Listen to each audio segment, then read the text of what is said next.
मैं तो इसके ठीक है चलिए लास्ट चीज़ों लेके रखा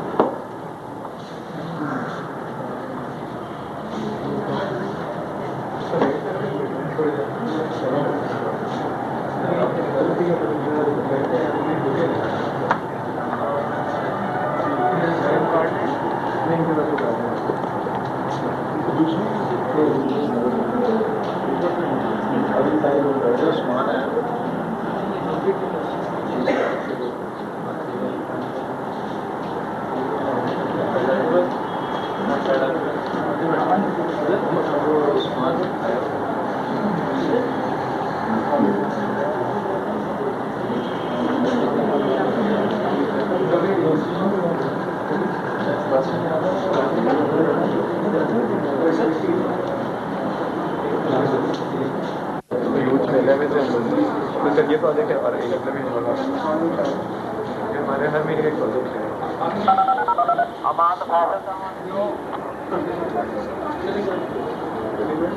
आपका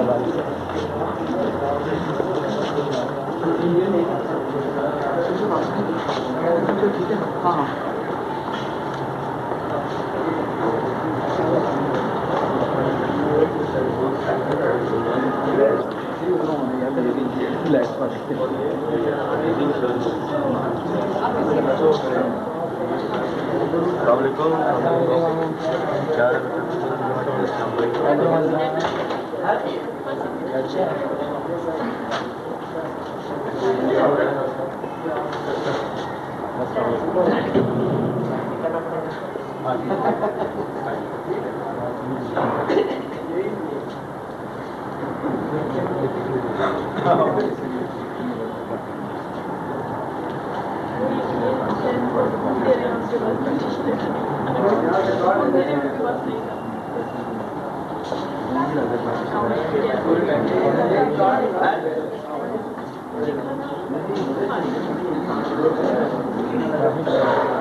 ये ऐसा है कि वहाँ टेबल पर अपने बाकी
उसके बाद फिर यूथ मेले में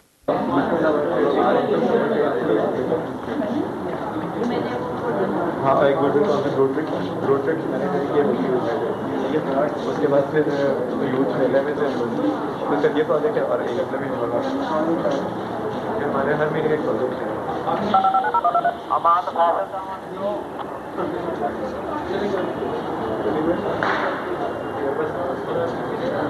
एक बार फोटो भी होगा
Bismillahirrahmanirrahim.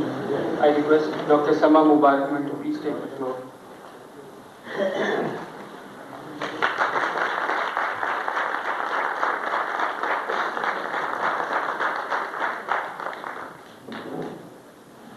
To inaugurate today's proceedings, I would request Khalil Askar to come over to the podium and recite some verses from the Holy Quran.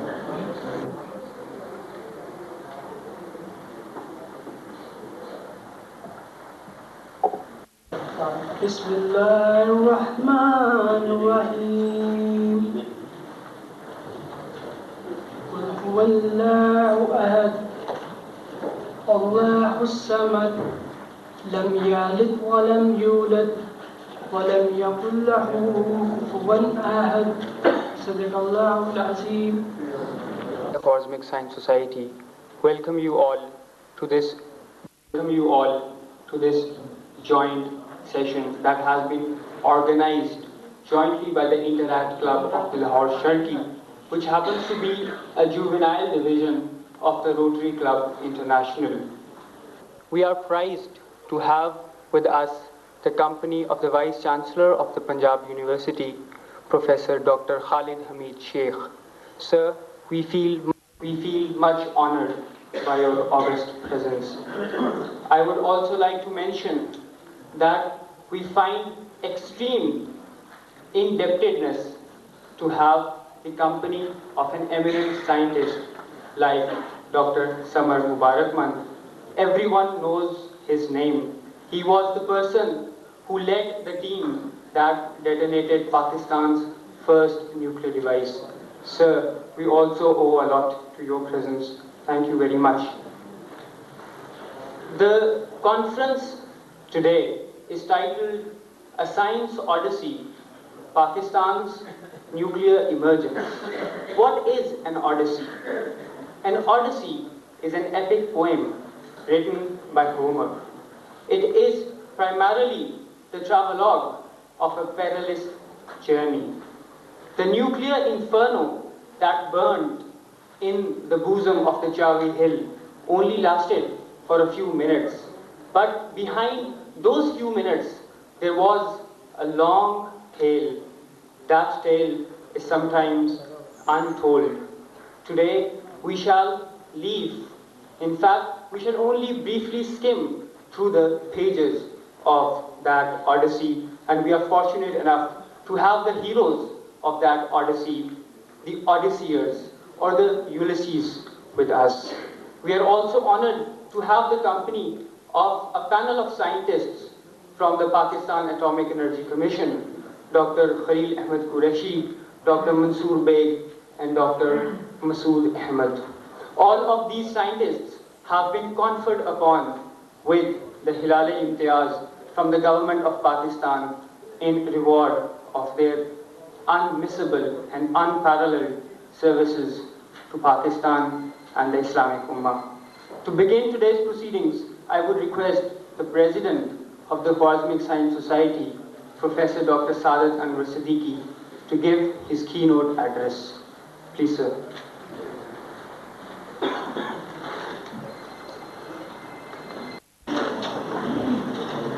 Bismillahirrahmanirrahim. The Honorable Chair, Professor Dr. Khalid Hamid Sheikh, Vice Chancellor, University of the Punjab. The Chief Guest Speaker, Dr. Samar Mubarakmand, Member Technical Pakistan Atomic Energy Commission. Worthy scientists from Pakistan Atomic Energy Commission, Dr. Khalil Qurehi, Dr. Mansoor Baig, and Dr. Masoor Ahmed. Faculties from the universities and colleges of Lahore, members of the Khwarizmic Science Society and the Interact Club, ladies and gentlemen, Assalamu alaikum. In the womb of a barren mountain, in the remote expanse of a rugged desert, on the 28th of May, when incinerating heat was belching out, I was plunging into silent moments of internal warmth, pride and thought. The seismic waves may have escaped the impeccable recorders of many attractive stations worldwide, but they indeed registered peaks of deep meaning through my consciousness. resonating into oscillation. I am not beside myself with ecstatic joy on this occasion, because realistically, we have made a weapon that can put to hostage generations upon generations of human civilization. But I am sanguine still, since I can find symbolism and figuration in the nuclear exercise. But let me relate how the melting granite in the Chagi Hills, sparkling with flare and black luster, froze my pessimism and darkened my hopelessness. I must say that after the detonation, I have become a more imaginative and zealous thinker. Therefore, let me share with you my private sense of satisfaction that derives from the nuclear odyssey. The scientists whom you can behold tonight and whom you will be shortly listening to are minarets of radiance, emanating streaks of light, pulsating with hope. They are a crystallization of our ideals. They personify technological excellence. They are the only examples, or say one of the very few, whom we can follow. We must take lessons from their careers. The nuclear tests have been the greatest and most momentous achievements in our half-a-century-old scientific life. Firstly, they show that even without consistent exogenous help, our scientists may develop whatever they aim at. Our nuclear scientists have been so mercilessly alienated from external help, even in terms of literature, but they could have easily succumbed to failure. I must pay tribute to them for visualizing their aspiration in the face of all hardships.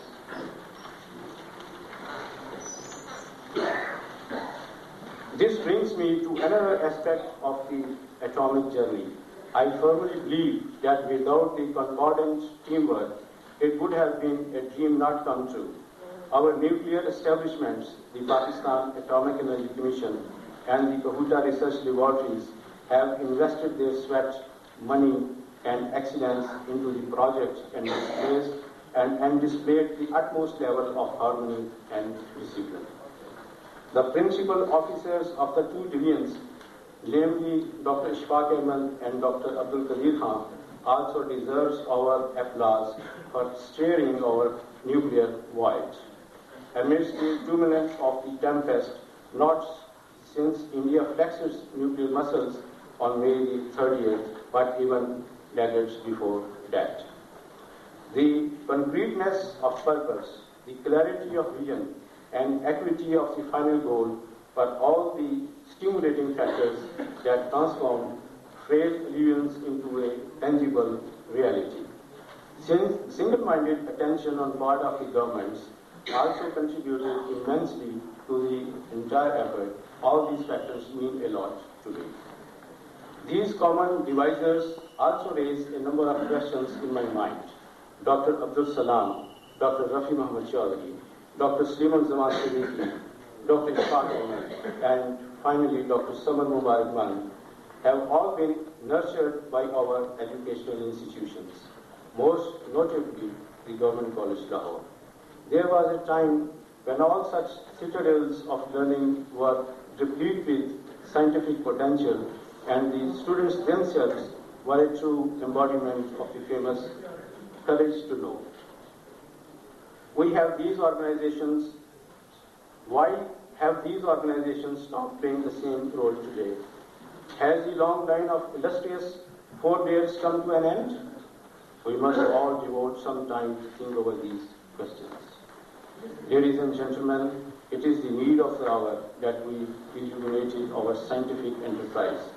The unparalleled display of scientific keenness and technological mastery that our scientists have presented has already filled our head with honor, and we stand dignified in the comity of nations. We may be the sixth nuclear state, but we are the 132nd on the economic scale. It is because our nuclear mastery has far outreached other scientific disciplines. Lack of interest on the part of the government, scarcity of resources, purposelessness, meager incentives, and absence of commitment are the compound factors that are responsible for our overall backwardness in the scientific field. Therefore, it is imperative that our educational institutions undergo reincarnation. They should protect the scientific discipline from political adversity and make it immune to its financial worries. They must share their resources, publish journal of international repute, freely organize conferences, and above all, train a team of expert scientists, and not to mention, to zero down on the best scientific minds in our country. I must say that there are so many resplendent gems scattered in furtive nooks and corners. Let us discover them, polish them, and glow in their iridescence before they disappear unnoticed and unarranged. I must also take this as an opportunity to thank all the members of the Khwarizmi Science Society who have always worked with honorary passion and incomparable interest. The lack of resources has never flagged their elan. The frequency at which they organize high-quality projects like this one is remarkable. I congratulate them in full warmth.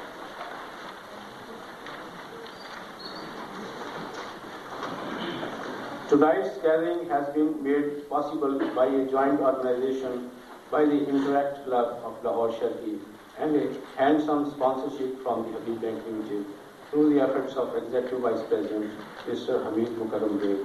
I thank him too. I cannot possibly miss thanking my worthy guest, Dr. Samar Mubarakmand, whom this motherland takes pride in owning. We must all feel highly honored by his presence and his graciousness to accept our invitation. His colleagues, Dr. Khalil Qurehi, Dr. Mansoor Baig, and Dr. Masoor Butt must also accept my heartiest thanks for gracing this august gathering. Finally, unmissable is a mention of the guest of honor, the Vice Chancellor of the Punjab University, Professor Dr. Khwarizmi, for presiding over tonight's session and patronizing the Khwarizmi Science Society. Sir, your presence lends us the much-needed encouragement and morale boosting. We shall never possibly forget your kindness and are indebted with gratitude over your presence. In the end, I thank you all from the depths of my heart. Thank you very much.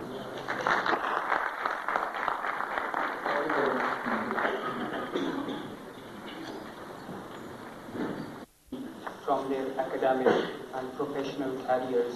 And number two, nuclear science is not essentially, in its essence, different from other scientific disciplines.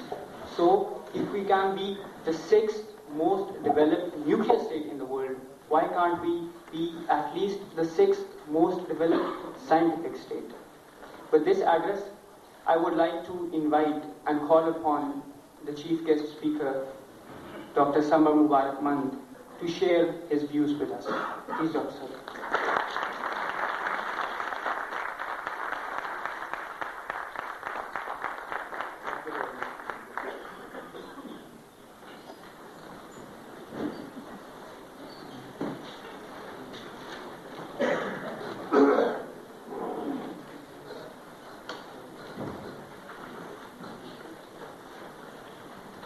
The Vice Chancellor of our University,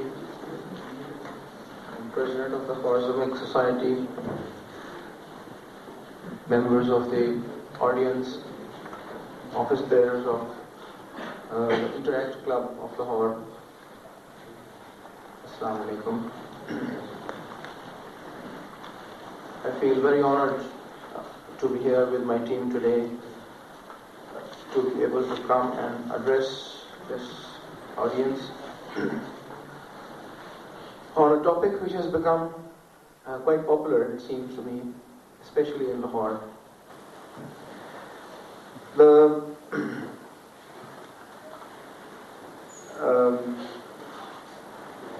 President of the Khwarizmi Society has just said that he was not very happy initially with the nuclear weapons program and with the detonation of the nuclear weapons, because they can hold hostage several generations of Pakistan. Let me say this is a moral issue, that anything you do for the defense of the homeland is a matter of pride. It's not a matter of shame. Weapons are developed so that they may not be used, so that they can establish a fair and honorable deterrent in the subcontinent with your neighbors.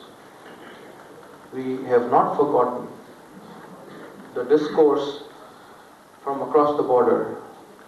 We have not forgotten the belligerence we heard in those 15 days which were between the Indian tests and our tests.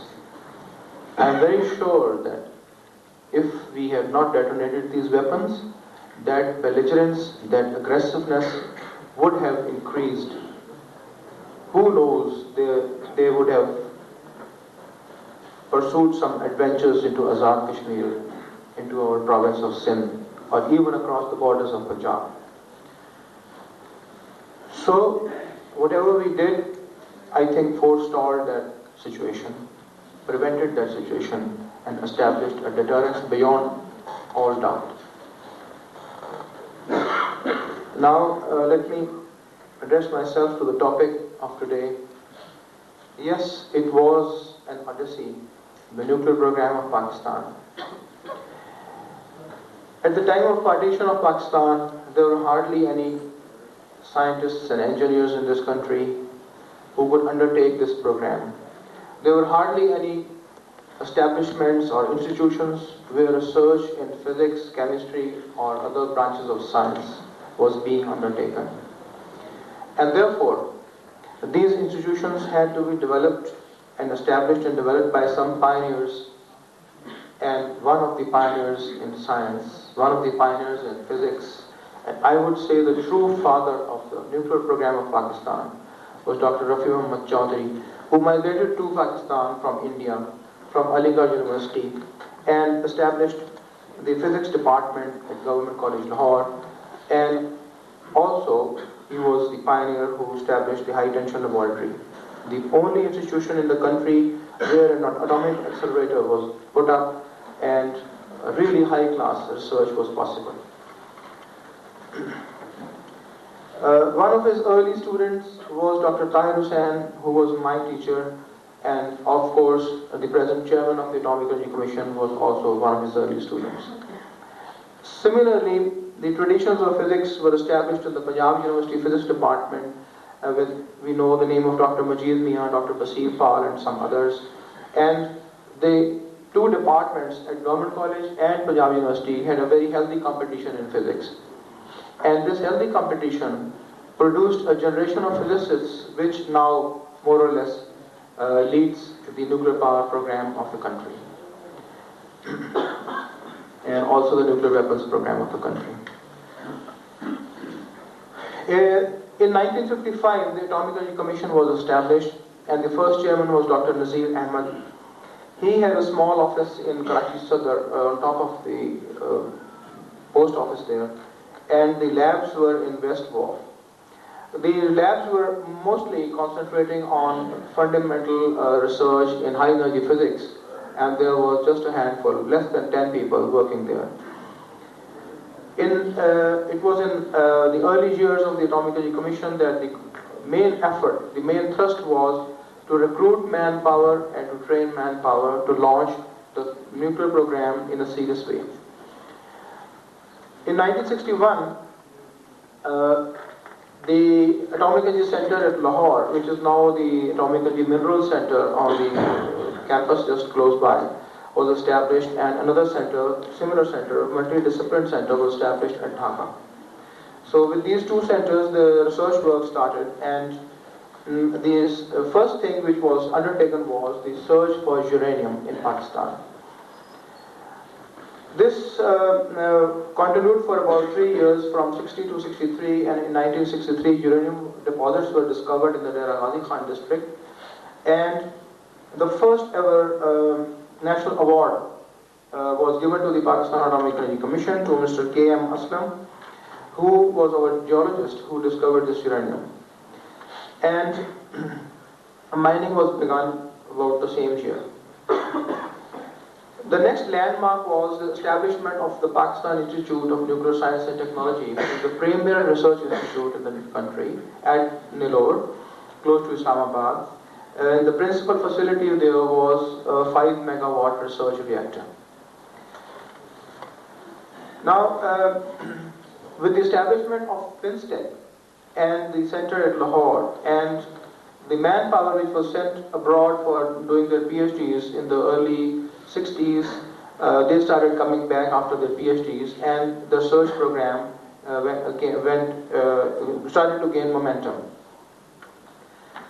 At this time, our chairman at that time, Dr. Usmani, he was a man of great vision, and he envisaged that the atomic program had to split up into two branches.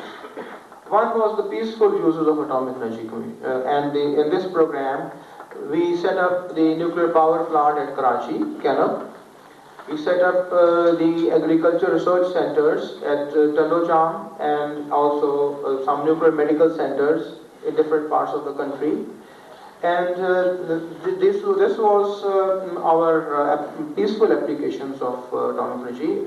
And also we started working on the applications of radioisotopes to industry and started training industrialists in the peaceful uses of radioisotopes. But of course, nobody in the world would expect the Atomic Energy Commission to just do research in agriculture and medicine and industry. And therefore, we had to think about working on the nuclear weapons program in parallel with the peaceful program. So, in 1971, after the establishment of Kenab, the power plant, which was commissioned the same year and connected to the national grid, early in 72, the scientists of the country were collected in Multan by the Prime Minister, Mr. Zulfikar Ali Bhutto, and a conference was called. And at this Multan conference, for the first time, the nation really, I would say, really swore to make nuclear weapons. And the government gave a mandate that we should go ahead and do this job. How did we set about this job?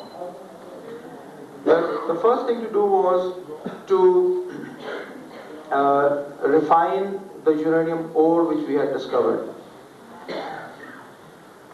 The discovering of uranium and the refining of uranium is a very massive job. It's a manpower intensive job.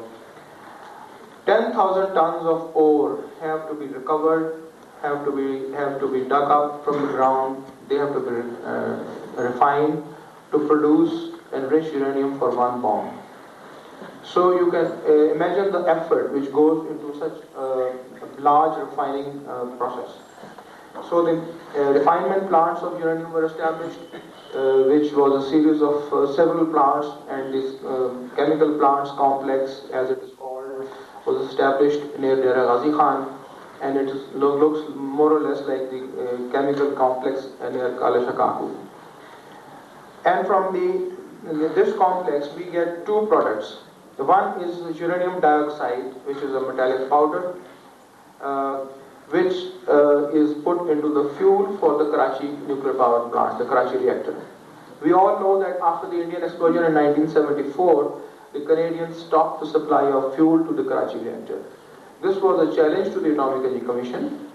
The Canadians said that the streets of Karachi would now go dark. And of course, we thought that this was a challenge for us, so we must be able to make our own reactor fuel. So, from the chemical complex at Ghazi Khan came uranium dioxide, which was used to make the fuel for the Karachi reactor. After this was done successfully, then we had to also start producing uranium hexafluoride gas. It also comes from the same campus. So now this is branching off into two areas. You are sending uranium dioxide into the reactor as a fuel. This is peaceful application of uranium. This is part of the nuclear fuel cycle. And we are also making uranium hexafluoride gas from the same chemical facility, which is now used as an input material for enrichment plant at Kahuta. So, in early days of 1976, the establishment of the infrastructure for the nuclear weapons was begun, and this was an effort which was started in parallel on several facilities in several directions. One facility was the establishment of the enrichment plant at Kahuta, which of course at that time was the responsibility of the Atomic Energy Commission, and this work was started by some scientists of the Commission. The second was to set up a uranium metals laboratory, so that when ultimately we can get some enriched uranium hexafluoride gas from Kahuta, to convert it back into metal and give it the right shape to go into a bomb. Then the third facility which was set up was that how to design a bomb. First of all, this is the initial effort was to set up a group, theoretical physics group, which can work on the design of a bomb. And at that time, this was entrusted, responsibility was entrusted to Professor Riazuddin, who was in the physics department of Khwarizmi University sometimes back, and then at Dhahran. He was a member technical of the Atomic Energy Commission in those days, and he was a theoretical physicist, and he set up a group to do the designing of the weapon. Dr. Masoor is here with us today, and he was a student of Dr. Riazuddin, and now Dr. Masoor heads the team of scientists who are the design team. So I will come to the capabilities of this group later on, but I must say this, that it was a pure indigenous effort. Nobody in the world would come and help you to design nuclear weapons, or even to fabricate them, or even to test them. It has to be a purely Pakistani effort. And our scientists on the theoretical side, they were so capable that, and they studied literature, whatever was available, and they worked very hard. They developed computer codes, they acquired powerful computers to design this weapon system, and they came up with a design so that it can be manufactured. The fourth facility which was set up in those days was the manufacturing facility for a nuclear bomb. So the atomic energy scientists, the finest experimental physicists and engineers and electronics people that we had, and chemical engineers, they formed a team to where we could manufacture this weapon. And I must say that involves setting up your own explosive plants. The explosive used in atomic bomb is a very special type of explosive. It is not to be purchased from anywhere in the world. Nobody would sell it to you. So we had to develop put up our own plant for this, and so we had to have chemical engineers who could operate this plant and produce the explosive. Then the explosive is converted into the right shapes according to the theoretical design which is given to us by our theoretical physicists, and the explosive has to be machined. Machining of explosive is a very, very awesome task.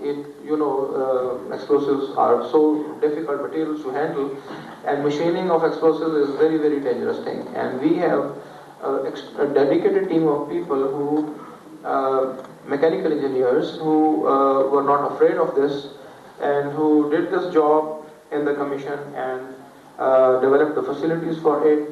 Of course, it's done by remote control, and the pioneers, they risk their lives to machine explosives. When a bomb is made, it has to be detonated, and the detonation is not from one point, it is from several points on the surface of the bomb. You have to detonate this. But the trick lies in this, that you should be able to detonate the bomb at several points at the same time. This is called simultaneity. And the simultaneity has to be of the order of 50 nanoseconds. A nanosecond is a thousandth of a microsecond. So within 50 nanoseconds, a nanosecond, I repeat, is a thousandth of a microsecond. So, and a microsecond is a millionth of a second. So you can imagine that in 50 nanoseconds you have to detonate the bomb at several points, and so that the implosion takes place in a simultaneous fashion. Now this was a challenge for the electronics people, and we had a very fine team of electronics people who developed the trigger mechanism. I'm going into all this just to tell you the dimension of the problem, and of course you want to know the whole journey to the end, so this is part of the journey. There was then the question of, then after you made the bomb, you put the electronics in it, the bomb has got explosives, the bomb has got metallic uranium which comes from Dr. Khalil Qurehi. He is our top metallurgist, and he converts the gas from Kahuta into metal, and then he does the casting and machining, so that is one part. Then you have to have a holding system, how to hold everything together, all the bits and pieces in such a way that it is a very rugged device. It's a rugged system. You have to, if you want to have deliverable weapons, they have to be very rugged and sound. So you can put them on aircraft or on missiles. So all the facilities for explosives and all the facilities for mechanical manufacture, explosive machining, electronics, they all go into our manufacturing facility, and Dr. Mansoor Baig is the director of that facility. Then in the infrastructure we have, I'm just enunciating this because all these things were started at the same time, in parallel. We had to worry about the testing of the device. Suppose you have a bomb, what do you do with it? You have to have a facility, you have to have a site where you can test the bomb, and you also would like that when the bomb is detonated, one can do the diagnostics or the measurements of it. There can be two approaches, either to detonate a nuclear device and just sit back and clap, or to treat it as a scientific experiment. Try to get the maximum possible scientific data from a nuclear detonation. We chose to do the latter. And for that we established another directorate, a diagnostics directorate, which really, they are very smart people. They are trained now very thoroughly in capturing the yield of a device. They measure the number of neutrons produced in a device.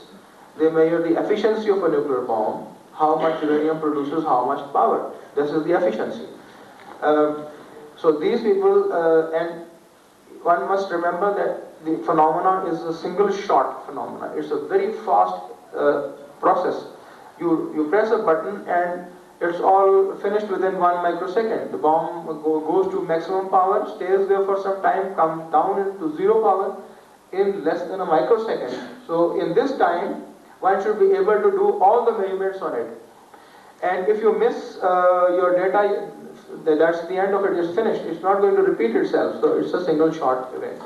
And our diagnostics directorate has the capability of measuring what is the yield of the device. Not only that they can measure the yield of the device they detonate themselves, but also they can measure the yield of the devices exploded across the border. So whenever the Indians go around doing something, we know what they have done. So the diagnostic people are responsible for the diagnostics as well as for detonating the nuclear devices. Now, detonation of a device is not done by sitting close to it and doing it, but it's a very sophisticated process. And this expertise was established over the years by another dedicated team of people.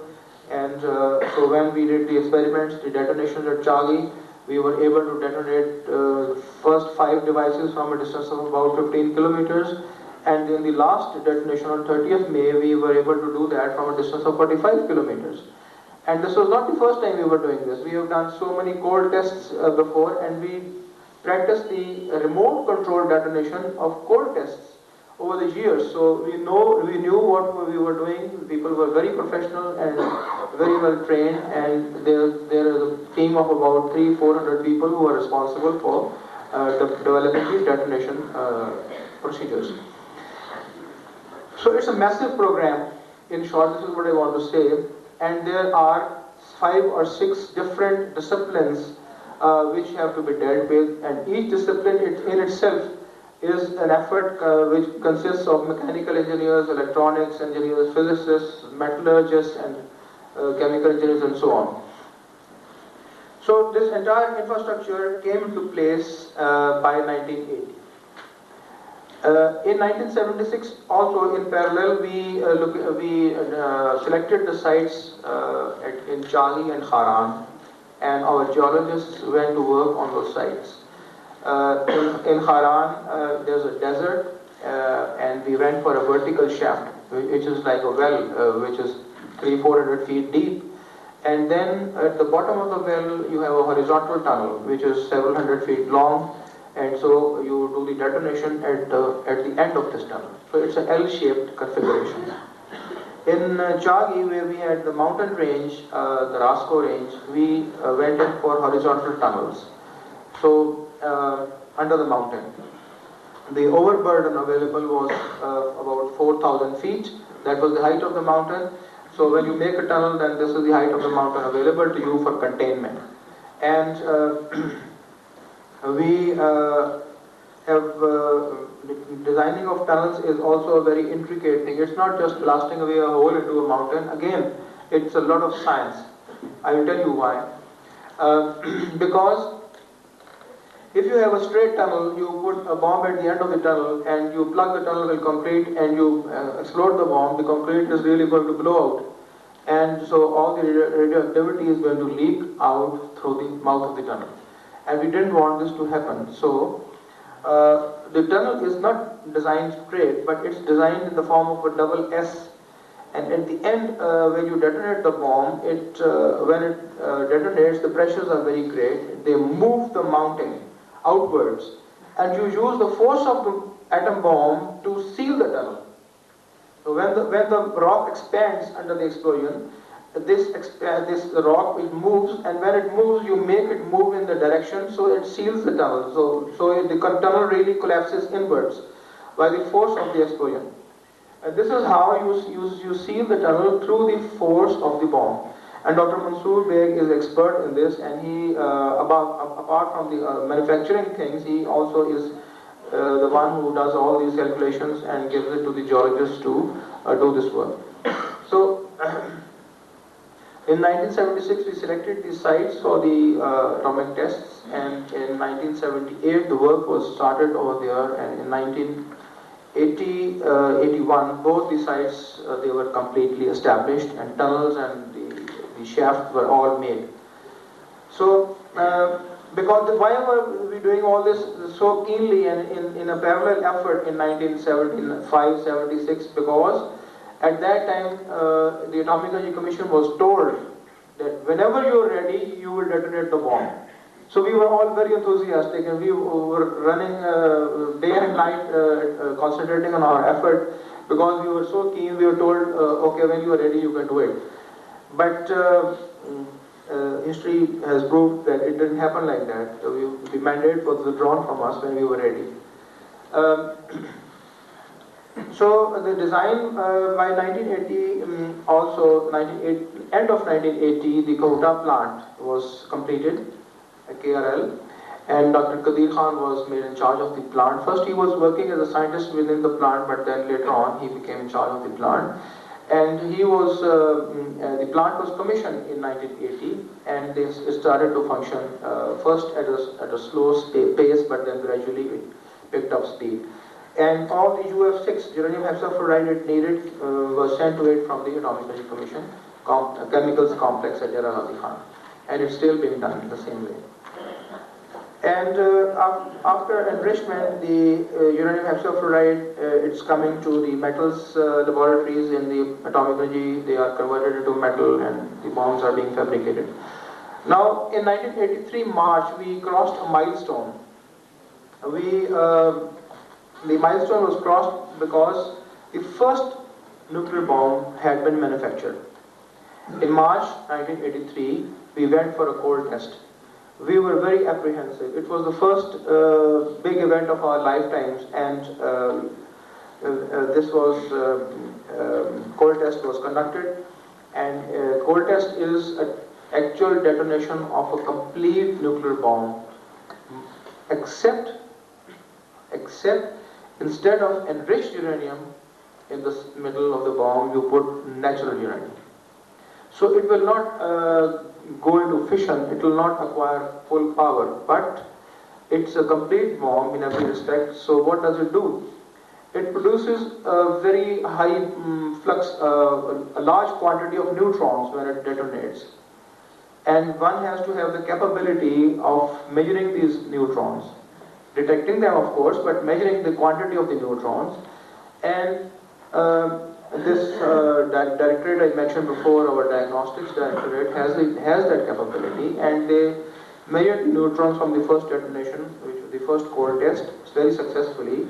And when we saw these neutrons on our recorders, we were so happy in our life. We all believed that we have really got it. We have achieved the objective of our lifetime.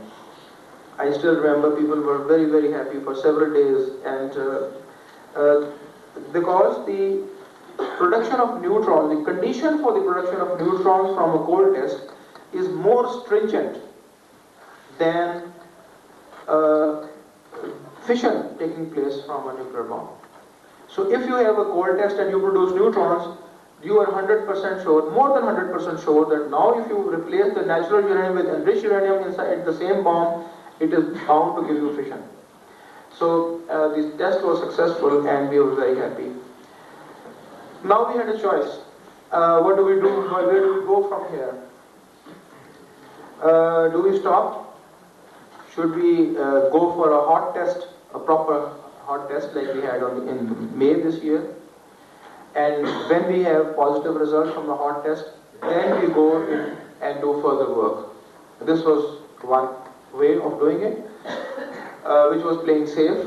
The second choice was that since the cold test was successful, so we believe our theoretical physicists, okay, your design is fine, and we go ahead and develop more modern designs, which are smaller in size, which are more rugged, which are more capable of being delivered by aircraft and by missiles.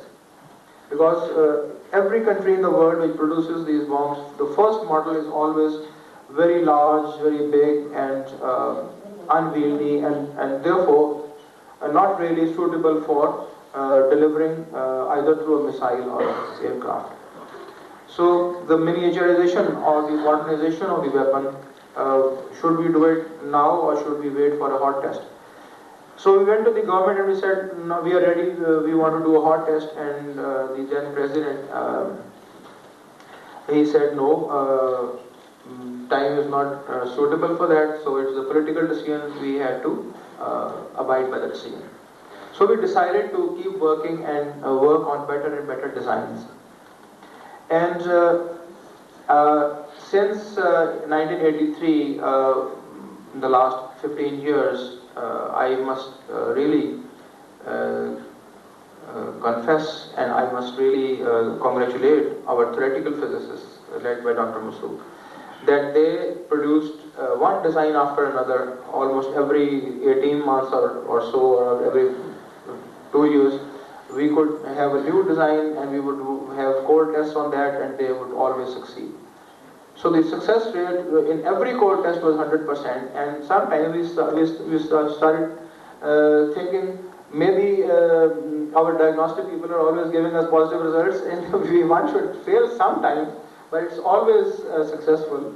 So maybe our electronics is faulty. It's always giving us detected neutrons. Maybe these are spurious counts, but the success was so consistent that we started disbelieving our diagnostic people. But anyway, every 1 or 2 years we produced a new design, and one after the other the designs kept coming out, and we kept manufacturing them, and we kept testing them, and they were successful. So we went through a series of 4 or 5 designs, and finally we came up with a model which I would say, and our generation of people in the Atomic Energy Commission claim